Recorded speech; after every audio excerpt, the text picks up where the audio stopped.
ఆగండి ఆగండి, నేను చెప్పే మాట కొంచెం వినాలండి. ఏంటి మొహం డల్గా ఉందనుకుంటున్నారా? కొంచెం హెల్త్ బాగాలేదు. ఒక హస్బెండ్ వైఫ్ మధ్యలో ఆర్గ్యుమెంట్ జరిగినప్పుడు ఎలా ఉండాలి?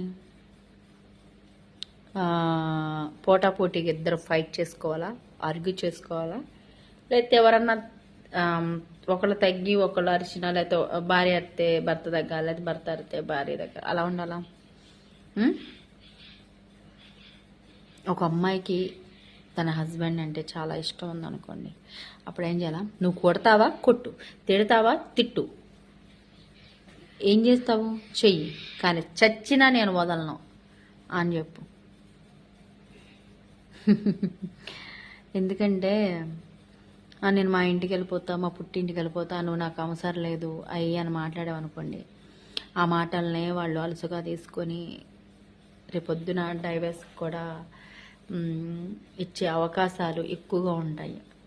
ఎంత ఫైట్ చేయండి కానీ తినండి, ఎంత కొట్టుకోండి, మంచిగా ఉండండి, కానీ ఒకటే చెప్పండి అమ్మాయిలు, నువ్వు కొడతావా కొట్టు, తిడతావా తిట్టు, ఏం చేస్తావు ఆర్గ్యూ చేస్తావా చెయ్యి, కానీ చచ్చిన నిన్ను వదిలిపెట్టిన చచ్చిన దెయ్యమే తిరుగుతానని చెప్పండి. బాగుందా? ఇలా చెప్పండి. నేను చెప్పింది కరెక్టో కాదో లైక్ చేయండి, షేర్ చేయండి, కామెంట్ చేసి సబ్స్క్రైబ్ చేసుకోండి.